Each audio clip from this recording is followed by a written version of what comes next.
Hello and welcome to the Global News Podcast from the BBC. I'm Charlotte Gallagher and today we're speaking to our UK political correspondent, Rob Watson. Rob, there have been violent anti-immigration protests in the city of Belfast after a Sudanese man was charged with attempted murder after a horrific knife attack. Now, Rob, firstly, can you tell us more about that attack and what we know about that man? So it happened on Monday evening in Belfast, and it really is just utterly grim. And anyone who's thinking of looking at this footage, Charlotte, be very careful. Be very careful before you look at it, because what it shows is a man who actually has now been charged with attacking someone, and attacking their head, attacking their neck with a knife until the person is sort of battered off by some local residents. What do we know about him? Well, he's 30 years old. He's a Sudanese, and he came to Britain in 2023. He came to Northern Ireland from 2023. He took a bus from Ireland, the Republic of Ireland, and he got to Ireland from France. Now, interestingly, in 2023, he was granted refugee status. In other words, he was an asylum seeker. He passed that, if you like, and he was given leave to remain in Britain for 5 years. Now, Rob, masked men have been on the streets of Belfast. There was a bus that was set on fire, and also reportedly some of these people were targeting homes they believed immigrants lived in, and one local politician called it a race-based pogrom. It's ugly scenes. Scenes not really seen since the decades of troubles, and it's exactly as you describe it. Parts of Belfast looked like it was like a war zone, but that's it. It's attacking property, and I guess most disturbingly, these reports of gangs knocking on doors and trying to find out who wasn't white or who didn't speak English properly. And it seems that there are sort of three driving factors behind all of this, Charlotte. One is just the sheer graphic nature of that video. And I don't think anyone who's seen it, the video of the original attack, failed to be, angry, worried, horrified. And if you put that together with young people, you get all of that anger. The second thing that's been going on, according to the authorities, is that there's been online incitement from some people from far away from Belfast, people on the right, who are trying to incite violence. And then the third thing, and this in a way is a bit of a legacy of the long history of trouble in Northern Ireland, is that it appears that those groups, the sort of young masked men carrying out these attacks, were the kind of people that the authorities said used to be in Protestant paramilitaries that used to, in the times of the Troubles, attack Catholics. Now they've become more like sort of traditional far-right groups in Europe, and therefore more likely to tackle immigrants. But I think that's the mix of what's driving this. And this obviously comes off the back of the protests about the murder of Henry Nowak in England. Do you feel that tensions now are escalating throughout the UK? Well, I think what they have in common is just the power of these videos, right? Anyone who's seen either video, either of the attack in Belfast or of this white man who died while he was sort of being arrested by the police, and turned out he'd been the victim of an attack. He hadn't been someone who had been carrying out a racially motivated attack as had been claimed. I think it's just the sort of power of these videos. You can't sort of unsee them. That's the sort of modern era we live in. You just can't unsee these things, and they make people scared, they make people angry, they make some people horrified, they make some people just want to retreat into their homes and others to take action. But I think one has to be really careful to sort of distinguish several things here. Number one, is it absolutely true that there is profound concern, Charlotte, amongst an awful lot of British people about social cohesion, immigration? How do we all get along in a multi-racial society? How do we ensure rights for ethnic minorities, but also make sure that the white majority doesn't somehow feel it's being hard done by? You have to distinguish between that and people who would be prepared to take violent action, like the action we saw in Belfast, or actually some of the action that followed this incident last week.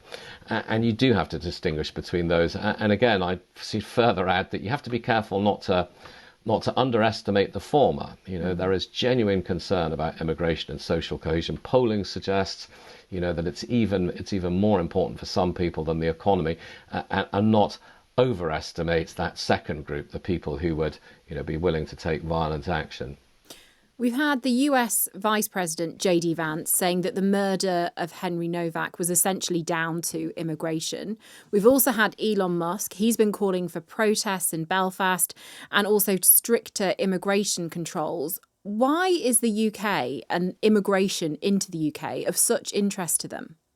Well, one can only go on what it is that they themselves have said and said in some detail. And that is a theory, and they're not alone in sharing this theory, that somehow Europe is facing a kind of civilizational decline, I think is the kind of phrase they use, Charlotte. And that is that, Britain and other European countries have had levels of mass immigration from, particularly they would see, from Muslim countries, because I think their particular concern is how you integrate large Muslim populations into Western countries, and that threatens to undermine the Europe that they would say that they recognise, and which, of course, in the case of Britain, they would say led to the birth of the United States. And of course, that concern amongst those American high-profile politicians and tech boss that you mentioned is also shared, of course, by some right groups across Europe who think that somehow, there is a civilizational challenge to European countries like Britain from high levels of immigration, and particularly high levels of immigration from Muslim parts of the world. And one can only assume that that's what they say, and that's their theory. What does the UK government do now to get a handle on this situation, do you think? Well, what the UK government is doing is doing what it did after previous riots. If you remember, in the summer of 2024, so just after Labour was elected with that massive majority, there were riots involving protests outside asylum seeker hotels. And essentially what the government said is, we are going to really come down on you. Going to come down on you like a ton of bricks. You will get swift justice. You will face the full force of the law. And that's exactly what is being said now in Belfast and in London, a warning to rioters. Look, there's whatever happened with that attack, nothing justifies the levels of violence we've seen, and we will come after you.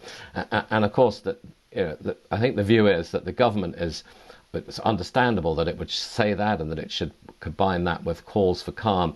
I mean, clearly the thing that the government has to be careful of, and it needs to be aware of, is that it doesn't sort of sound as though, in promising a tough line on demonstrators and on violence, that it isn't somehow underestimating the sort of genuine non-violent concern that there is out there about immigration and social cohesion. And indeed, one of the things that, of course, the populist right leader Nigel Farage from Reform has been saying to Keir Starmer, the Prime Minister, is, look, you seem to be so much more worried about George Floyd, a man who was killed by police in the Midwest of the United States, than you are by an incident like the knifing in Belfast on Monday night. So that's the sort of charge that the government, and to be fair, other mainstream political parties need to be aware of to somehow get that balance right.